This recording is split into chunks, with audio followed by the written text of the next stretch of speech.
All right, that was something. The Seattle Seahawks defense just got completely destroyed. Keep in mind that this was the number one defense in the league entering this game. But it turns out that that might have been a little bit inflated since they got to face Bo Nix, Jacoby Brissett, and Skylar Thompson. Today they faced more of a real team in Detroit, and Jared Goff just delivered a perfect game. And spare me with the excuses. There's going to be so many people saying that, yeah, Seattle was missing 5, 6 starters in the front seven. This is not high school football. You cannot allow a perfect game. At this level, that is embarrassing, especially for a defense that came in ranked number 1. So I'm going to look at this from the 49ers perspective because both of these teams are of great interest to San Francisco. In just over a week, they're going to be traveling up to Seattle to face the Seahawks. Brock Purdy has already had Seattle's number several times. It's obviously a new play caller on the defensive side of the ball. Mike McDonald's the new coach for the Seahawks. The Pete Carroll era is over, but a lot of the personnel remains the same. And based on what I saw today, and I get it, injuries for Seattle, but based on what I saw, the back four, I guess, not the front seven was injured. The back four more or less intact, but the back four still doesn't seem physical enough to handle the likes of Deebo Samuel, Jawan Jennings. I saw David Montgomery just absolutely, was that Woolen or was it Witherspoon? But he just absolutely destroyed him on a run in the third quarter. So to me, it doesn't look like Seattle is going to have what it takes to maintain elite defensive status throughout this year. In fact, that status is going to drop as soon as this chart is updated. This is what we saw entering the football game. Vertical axis is defense, and the Seahawks were at the very top, as you can see here. But after Jared Goff just finished 18 of 18 against the Seattle Seahawks, they're going to tumble defensively here. Offense had been average. That's about what you expect out of a Geno Smith offense. They've been average for years now with him. They're right there in the middle of the x-axis. But y-axis wise, Mike McDonald had seen success again against Bo Nix, Jacoby Brissett, and Skylar Thompson. He faces Jared Goff with this unit, and it's 18 of 18 for Jared Goff. And Jared Goff caught a touchdown pass. If we're going to compare this to recent perfect game attempts in 49ers history, well, this is not so recent anymore. Alex Smith, 18 of 19 against Arizona back in 2012. That was the game before he suffered the concussion against the Rams, and Colin Kaepernick took over. Crazy that was the finishing note, really, for Alex Smith as the starter in San Francisco. And then last year, it was also week 4. So it was this weekend last year. Brock Purdy went 20 of 21, also against the Arizona Cardinals. That was at Levi's Stadium. It just so happens that both of the 49ers' perfect game attempts came against the Arizona Cardinals, and they're playing the Arizona Cardinals this week. So what better way to preview 49ers Cardinals than to look at what just happened with the Seattle Seahawks and the Detroit Lions? You know, I'm going to go out there on a limb, and I don't think it's that much of a limb at this point. I'm going to say that the 49ers could put up 40 against both of these teams, especially the versions of the defenses that we saw tonight. I mean, look at the quarterback matchup in this game today. This is off the charts, especially for Jared Goff.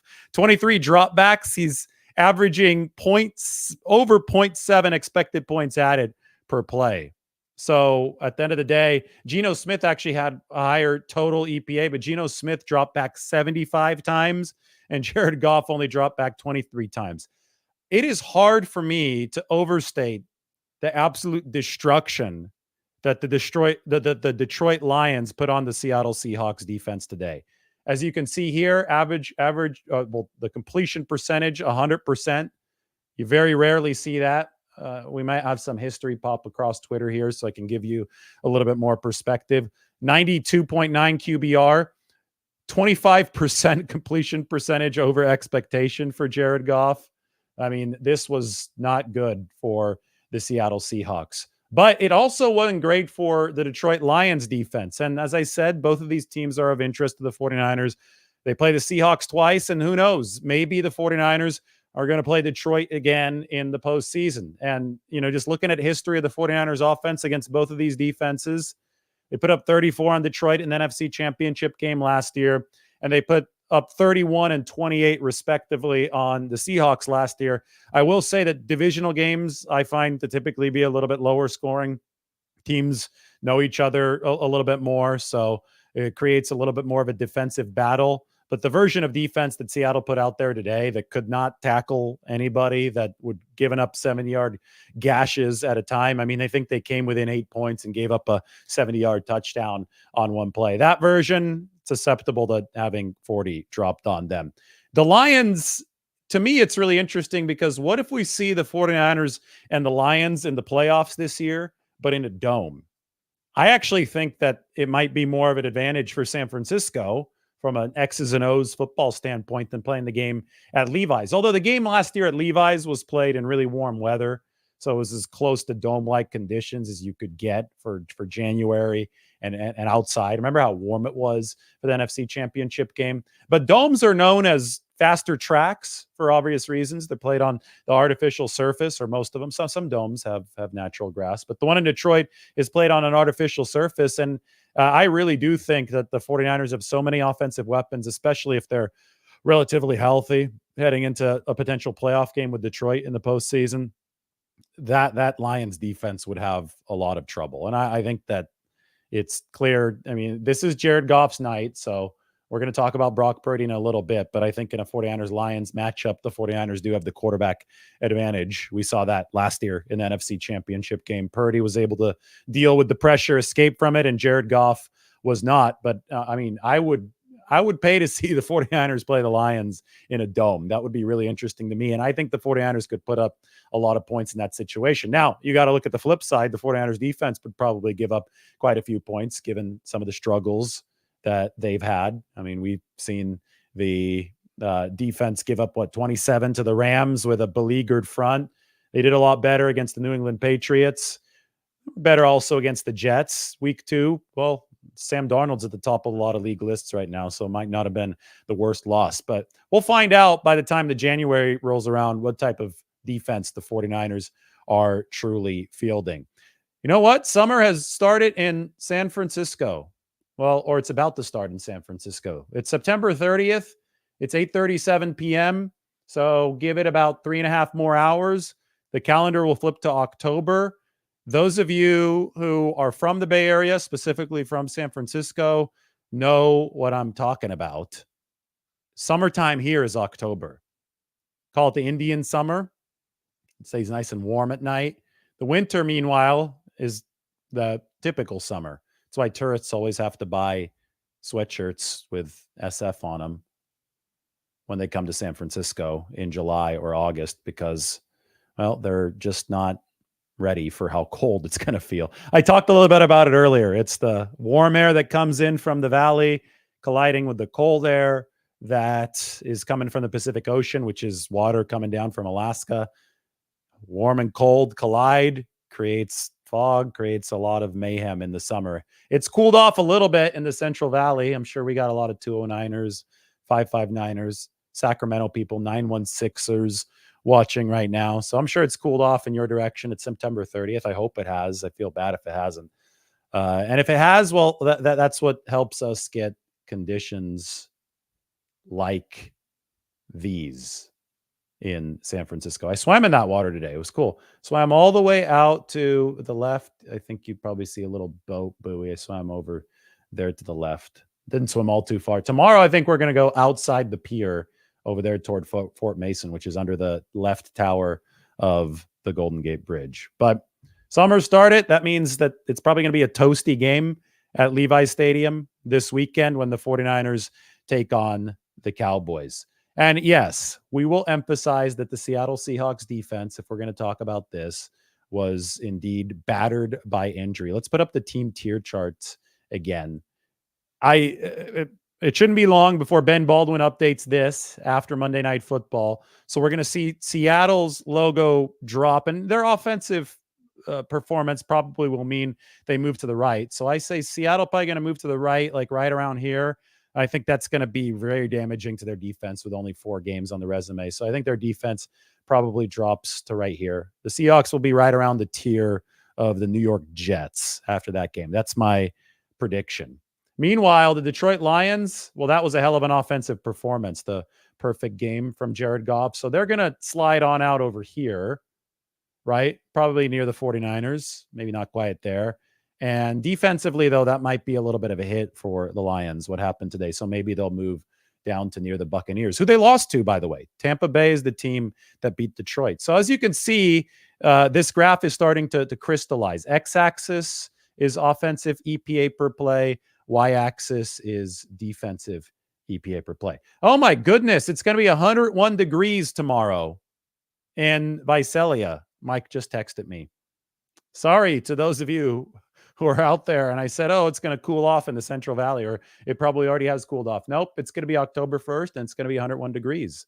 So there's that. My condolences. It's going to be like 90 in San Francisco. Let me look it up. So the hot air is going to continue to come in. It's just going to be a big, high-pressure system, I guess, over the entire West Coast. They're saying 87 high in San Francisco tomorrow, which is really warm. 80 the following day, but 101 in Visalia. All right, cool. We got to talk about Brock Purdy and how he's completely changed the 49ers offense. If you go to the description, you will find a link. And the link will lead you to this. This is the story up on the San Francisco Standard. Up today, these are my grades for 49ers Patriots. Brock Purdy has completely changed the 49ers offense. This goes back to when they actually played the Lions in the NFC Championship game, and the Packers before that, and the Chiefs right after that in the Super Bowl. The 49ers called 109 pass plays in the playoffs last year and only 77 run plays.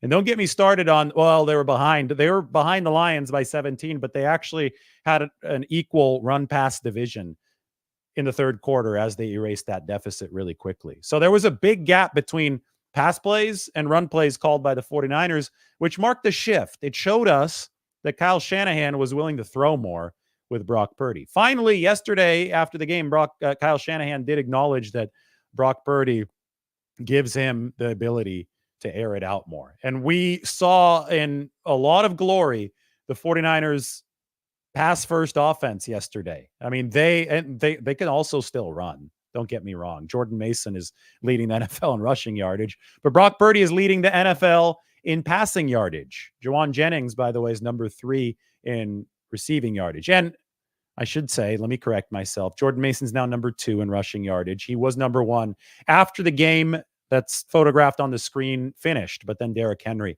passed him later that night. Anyway, it was about Brock Purdy airing it out in this football game. And I've got some of the stats here, and I've talked about this a lot already on our earlier show today. Maybe I could zoom in on this for you. I don't know how this is going to work. Oh, yeah, this could work. You could see this in a little bit bigger font. But some of these stats, these are stylistic stats, will tell us a whole heck of a lot about what's changed for this 49ers offense. So you've got Purdy's stylistic 2023 stats alongside a league ranking, and his stylistic 2024 stats alongside a league ranking. And by the way, you could get this all for free over at the San Francisco Standard. So just click on the link that's in the description. I could even put the link up on the screen, but you won't be able to click on it. So, or you could find it on my Twitter if you're watching through Twitter. It's a recent tweet. You could see here that in 2023, when Purdy was very efficient, he was number 1 in efficiency. He's number 2 in efficiency this year, but he got to that same spot of efficiency through 2 very different roads. His snap to release time ranked 11th last season. It ranks 1st this year. He's running around more. He's creating more, scrambling to find guys downfield. His average depth of target was number 14 last season. It's number 2 this season. 2.5 yards further downfield. That's significant from Brock Purdy. His deep passing yards per game, he averaged 59.8 last season. He's averaging 73 this season. So that's gone up from number 7 to number 1. His tight window throw rate, this is crazy. Tight window throw rate went from 12.8% to 24.6%. It nearly doubled. So he's working harder, but of course he's still getting it done based on the efficiency. And he's getting way, way less yak this year. Number 1 last year in yak, number 31 this year in yak. So what we've seen from Brock Purdy, and there's the nice picture up on the screen, is an offense that is now making its hay by airing it out. And they're airing it out despite the fact they're seeing the second most 8-man coverages out of any offense in the NFL. Defenses have shown 3-man rushes, 8-man coverages 19 times already against the 49ers. They're showing a lot of respect to Brock Purdy, but he continues to knife downfield with his passes. The average depth of target has increased.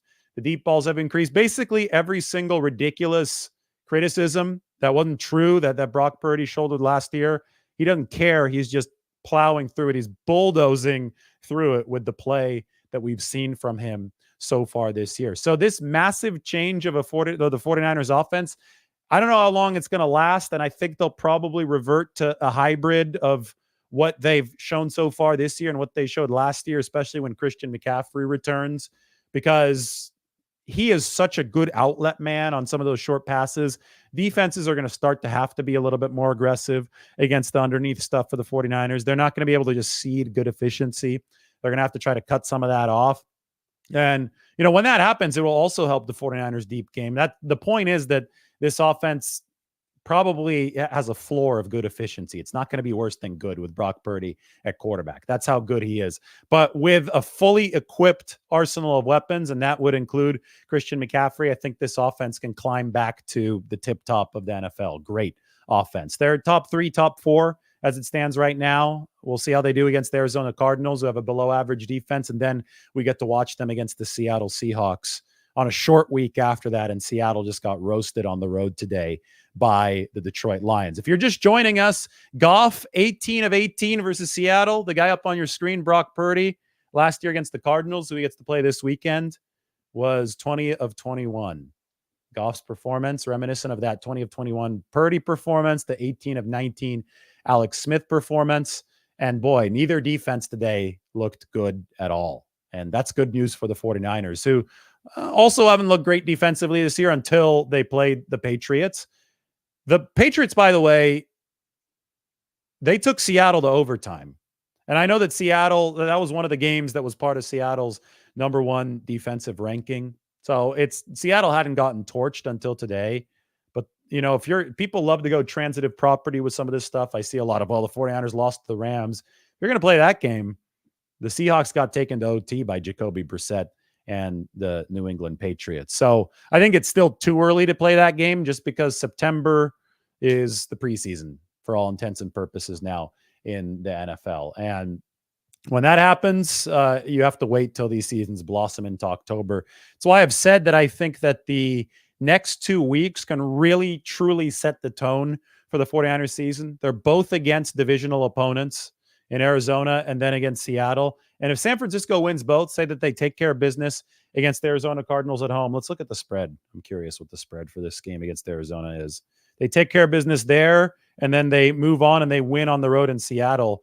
Well, the 49ers are sitting really, really pretty as they move into the back half of October, especially for a team that typically peaks in November. 49ers are favored by 7.5 points against the Seattle Seahawks. So against the Arizona Cardinals. They won't be favored by 7.5 in Seattle. I would guess. Well, it depends on what happens against Arizona. That will affect some of these lines, but I guess anywhere between 4 and 6 point favorites when they head the Seattle. So it's going to be interesting for sure over the course of the next 2 weeks. All right, let's open this up to some 49ers questions, but not until after we go sandwich of the day, because this is truly the sandwich of the day. This is Rhea's in the Mission. This is the Valencia Street sandwich. You got some turkey on it, but take a look at their menu. They've got and I'll pause it here, a Buster Posey sandwich. I'm going to read what it has on there. Grass-fed navel pastrami, locally made, wrapped in pastrami, melted pepper, jack, That's Jack. Melted pepper jack. Sorry. I inserted a phantom comma there. Melted pepper jack, creamy slaw, roasted pepper, and garlic aioli.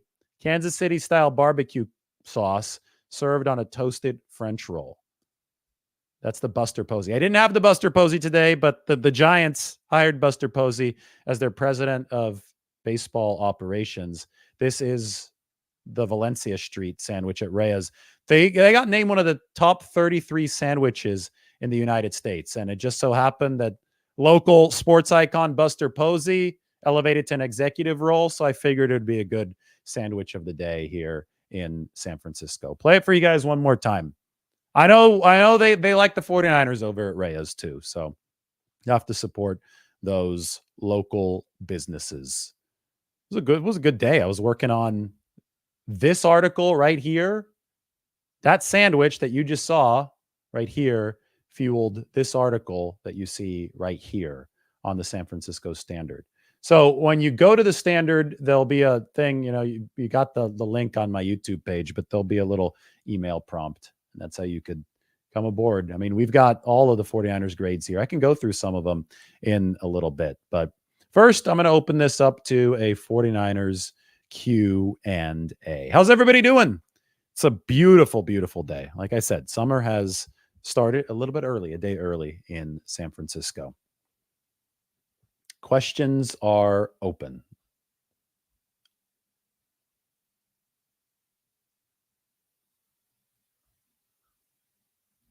Did Ronnie Bell get benched? He was inactive. They got Deebo Samuel back. Deebo wasn't available against the Rams.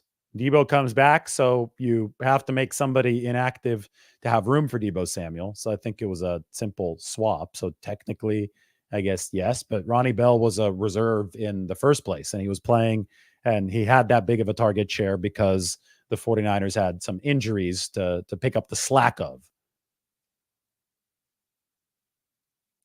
You want to talk about Brock Purdy? All right, we could talk more about Brock Purdy. There he is. Here's the article. I went through all the statistics for you. You could click on this. I gave him an A over 63 snaps. This is what I wrote in the report card for Brock Purdy up on the Standard.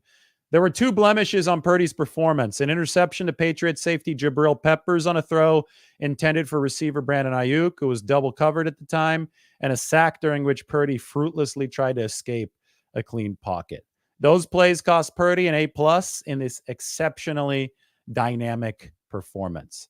He can obviously throw. He's one of the most accurate passers in the NFL. He could really run. That's something we've been talking about for a while now. We saw both things for the 49ers over the course of the past game.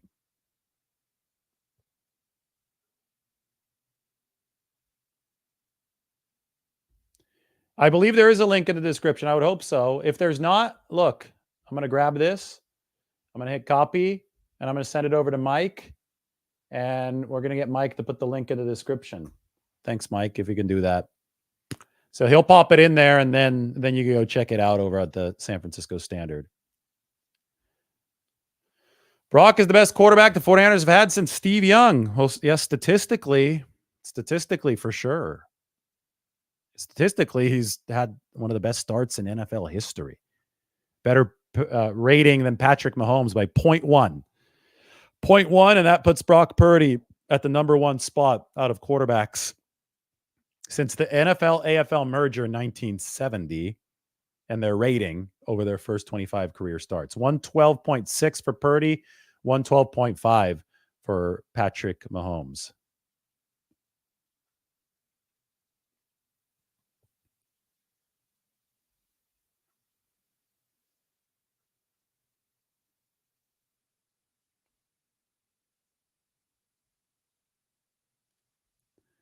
Mike said that he added it, but you might need to refresh the video for it to pop up. All right, so if you want to check out the link, you're going to have to refresh the video for it to pop up.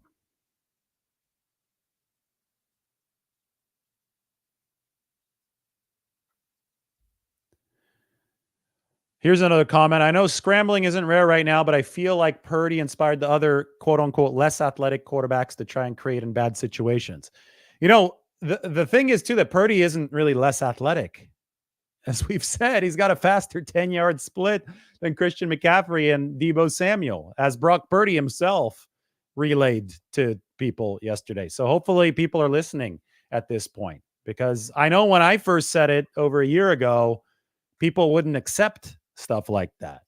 Now I think, well, Brock Purdy himself is saying it at his press conferences. So I think people will notice. They should have already noticed on the tape. The tape doesn't lie. The guy's got an insane burst. And the way that he can move is 100% elite. He could really, really take a good first, second step. And that's most of what you need at the quarterback position.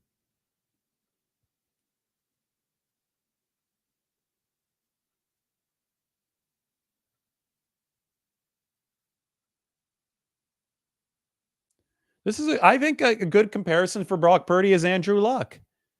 He's been better than Andrew Luck as far as efficiency goes, but you could say too, he's been in a situation with more weapons. I get it. But as you've seen, even when a lot of those weapons are missing, the efficiency has stayed really good for Brock Purdy. He's not as physically as imposing as Andrew was at 6'4", 6'5", but Purdy plays, and I compared him to Andrew Luck, who I covered. I've covered both of those quarterbacks, Luck at Stanford. I get the same sense of field command from Purdy that I did when I watched Andrew Luck play at Stanford. And that so much of the quarterback position is just that. It's knowledge of where everybody is, the command of the geometry of the football field, and then the decision-making to be able to thread the needle throughout all of those factors. That's what playing quarterback is. And so much of that is up here. It's in the head, right? It's cerebral. And that's why people have such a tough time evaluating quarterbacks, because it's not going to show up necessarily on the 40. Now, there are certain metrics that might translate a little bit more than others to how a quarterback will perform certain parts of his job. So when it comes to off-schedule escapability and pocket movement, you have to have strong legs and a good initial burst. That's where the 10-yard split applies to what Brock Purdy's doing. So for a quarterback, the 10-yard split is going to be far more relevant than the 40-yard dash. Nobody cares how fast you could run 40 yards on a straight line, but how quickly you can move on the first few steps in the pocket, whether or not you have peripheral vision or eyes in the back of your head, those kind of things all combine to create a quarterback who is an elite mover. And Brock Purdy is an elite mover. He might not be an elite runner, but he's an elite mover. And sometimes that's good enough to pick up first downs and score some touchdowns with his legs, and also avoid some sacks. And avoiding negative plays is often more important than even generating positive ones in the NFL. But we know that Brock Purdy can do both of those things.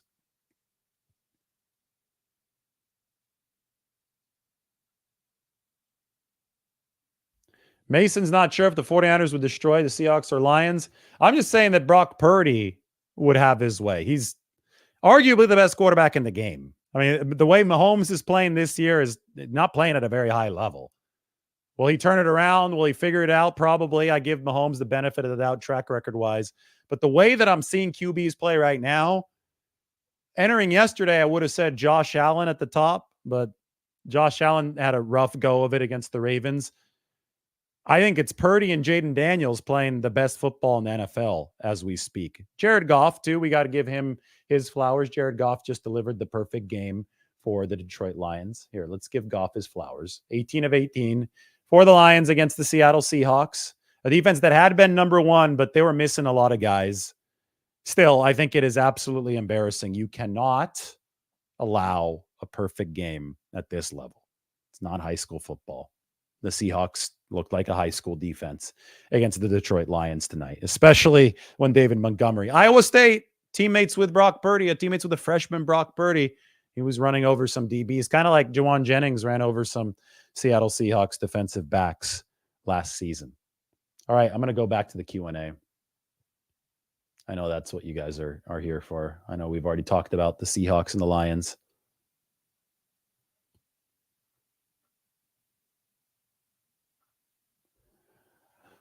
Don't worry, Purdy will start checking the ball down more. Defenses are going to have to really start sagging back against the 49ers because Purdy, he leads the league with 292 deep passing yards. So any quarterback that's leading the league in that metric is going to get a ton of respect downfield. That will open up the shorter stuff. When that open stuff is, that shorter stuff is opened up, that's when you really want Christian McCaffrey. I think I've the best guess that I have is around the bye week for Christian McCaffrey. And that's also just the 49ers guessing as well, because it's tendonitis. Tendonitis is the situation that is associated with inflammation, and they've got to keep the inflammation quiet, and they've got to ramp Christian McCaffrey up, and they have to be cautious with it. There's no reason to rush it if you're the 49ers. And I think that looking at that with the ramp up period beginning today, you're probably looking at something in early November if everything goes well. That seems to me to be the smart timeline for San Francisco. In the interim, Jordan Mason has worked on his hands.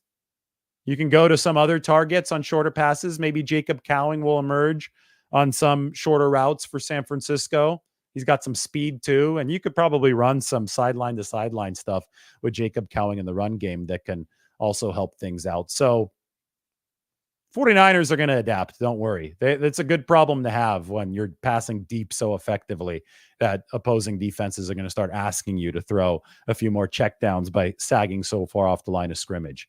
Can also continue to help Jordan Mason, who's number 2 in the league in rushing yardage right now.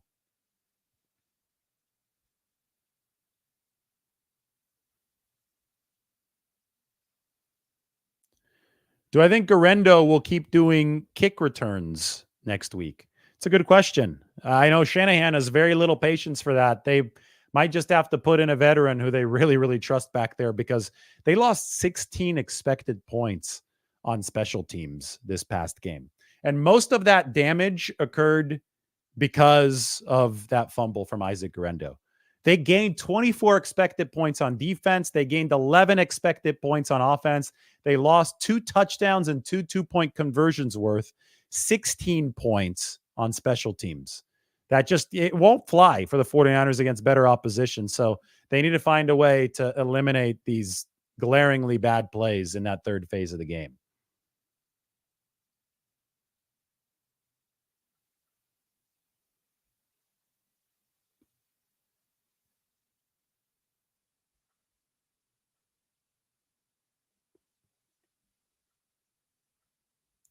What do I think of Sorensen having Bosa and Floyd playing coverage?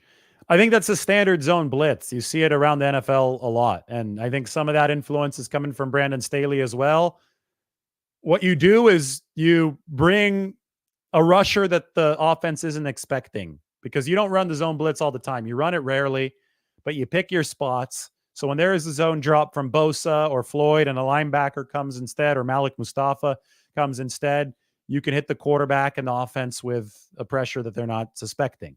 Now, if they're ready for it, if they diagnose it properly, and then they victimize Nick Bosa in pass coverage, it doesn't look good, but it's a bet that you take to try to get some sack-like pressure on a quarterback. And I think people love the zone blitz when it works. So it's about when you call it. I don't have a problem with the call itself, but the timing has to be good.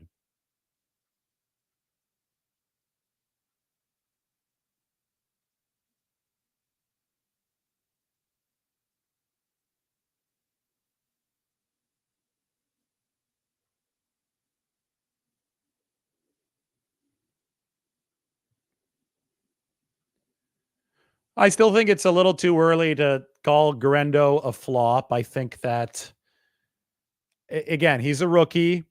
They've worked him into some of these outside zone runs. He's had a couple runs that were a little bit nicer than the others. There was one where they thought that they were really, really close to springing it free. I believe it was against the Rams. Chris Furster was talking about.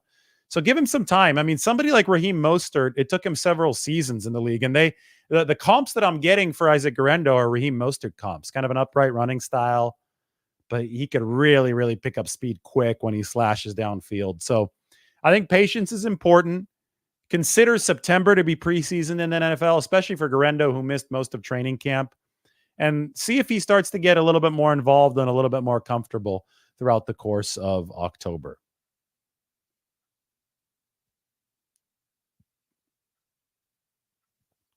And he's also a super raw running back, as Mike points out. Isaac Garendo was a receiver when he entered college, switched to running back, and then only started one game in his entire college career across 2 schools, 2 different programs. So he's got amazing measurables, right? Saquon Barkley-like measurables, 4'3", 40, 220 pounds, a lot to love there. But the 49ers knew that this was a raw prospect when they got him. So they have to take their time with him, and I'm sure that they will. Should Sam Okawanu replace Leonard Floyd on base downs? Leonard Floyd has been good this year. Leonard Floyd ranks number 10 in the pressure rate from all defensive linemen. I think people are seriously underrating Leonard Floyd. This has been a 10-sack guy in each of the past 4 seasons. He's an Iron Man. He's played in something like 111 consecutive games, maybe 112 at this point. He's consistent. Again, number 10 in pressure rate. Yesterday, he delivered the pressure on the Fred Warner pick 6. He's the guy that got up in Jacoby Brissett's face.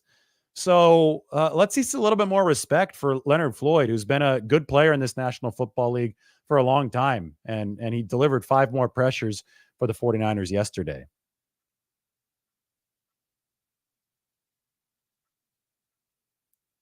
Mike always has some astute thoughts. The 49ers are a Mason injury away from needing Guerendo to pick apart to be I think you're trying to say he's a key part of the offense. Keep trying to get him reps. I think that's exactly what the 49ers are doing. They're trying to work Guerendo in. They're trying to work Renardo Green in on the defensive side. Tatum Bethune got a few snaps. That's the 7th-round rookie linebacker out of Florida State. Malik Mustafa played 64 snaps against the New England Patriots. He started at the safety position. Jacob Cowing saw 4 snaps, but he hurt his shoulder. He's day-to-day. So a lot of rookies are playing for the 49ers, and that's a very needed thing, and they seem to be very happy about the rookie class. They like the maturity that it's shown. So my article here gave out grades for the 49ers. So if you want to read about the 49ers grades, go ahead and go to the description, and you can click on that link. I'm going to go through some of the grades right now, but it would be cool if you followed along on your own screen. Trying to see how many people we have watching on YouTube. Oh, cool. We got about 600 on YouTube. So we got 2,500 on Twitter. It's a big crowd. Big crowd for late at night. It's past 9 o'clock. That's great. We've got 3,000 total people watching. Should add to another channel. We got it going on Twitter. We've got it going on YouTube. Fun stuff. Really fun stuff. So we're going to go through the 49ers grades now.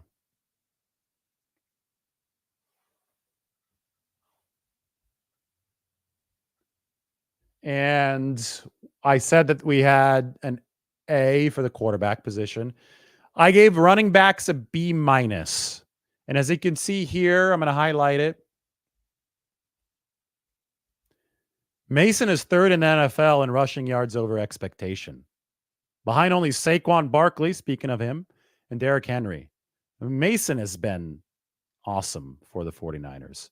Truly special player for San Francisco. Let me refresh this. I think that we've got... Here we go. Brandon Ayuk separation stats. It's getting really hard for me to... And it's always been hard. I'm not going to say that this is a new thing. But to quantify Brandon Ayuk's slow start, we're trying to figure out why exactly is he not popping off the screen the way that he popped off last year. This is very rudimentary. NFL Next Gen Stats have a separation stat that Brandon Ayuk, prior to this season, had been extremely consistent in. Average separation in terms of yards at the time of the catch. In 2020, as a rookie, his average separation at the time of the catch was 2.8 yards. In 2021, it was 2.9 yards. In 2022, it was 2.9 yards. In 2023, it was 2.9 yards. But here in 2024, it's only 2.1 yards. Now, it's still a relatively small sample. The 49ers could be facing different types of defenses, and a lot of different stuff can happen to depress that number. But the fact that it had been so consistent for Brandon Ayuk over the course of these 4 seasons, and then has dropped nearly a full yard here in 2024, does pique my interest. It might be something that illustrates this 2024 decline in statistical production from Brandon Ayuk. Anyway, I gave the receivers a B because Juwan Jennings actually leads the league in yards per route run and EPA. Tight ends, A+, George Kittle's catch. O-line, B-, Aaron Banks gave up 4 pressures. D-line, A. I mean, look at the pressure numbers for the defensive line. Bosa, Floyd, Collins, Gross Matos, Givens, Okawanu. Linebacker, A. Defensive back, A. I mean, the defense was really good for the 49ers. And then Brad over on the SF Niners, he had this great video of Malik Mustafa pancaking an offensive lineman. I think Brad just films the whole game and gets some really good footage. So go ahead and check that out. I don't want to steal Brad's thunder, so I won't play it here, but you can go to his Twitter, Graham_SFN, SF Niners, and check out this amazing block from Malik Mustafa. Gave special teams a D just because a couple rookies showed out for the 49ers. Jalen Mahoney is a rookie out of Vanderbilt. He knew on Saturday, let him know the day before the game, they were calling him up from the practice squad, and he made a nice stop on special teams. Kyle Shanahan gave a shout out to Mahoney today. Anyway, as you can see, that's a very in-depth 49ers grading piece, and we go through all the complicated Purdy statistics and the way that he has completely changed the offense. Go ahead and check that out. I think you'll like it. You could go ahead and click the link in the description, or it's on my Twitter page when you do that. If you're listening on the podcast, then absolutely go and check this out on YouTube, or go visit us on Twitter so you can go click on that article. The podcast, by the way, a lot of you complain that you can't find an audio only version. It's on Spotify. It's on iTunes. Just look up the Lombardi Lounge. That is the name of the podcast.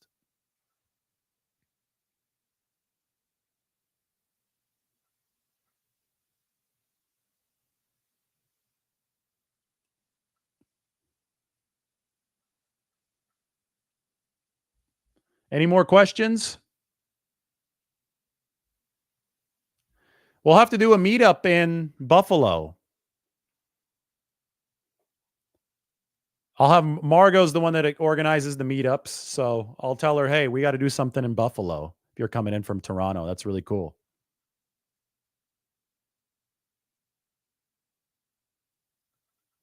My Instagram is Lombardi himself. I'll use it more for personal purposes, but it is public. So you can check it out. Just like my Twitter, it's Lombardi himself. All right, 42 minutes in. I think that does it. Jared Goff, the perfect game tonight against the Seattle Seahawks defense that was ranked right here at the top. They're not going to be ranked at that spot anymore. Not after that. Jared Goff, it's like 2012 Alex Smith, except better.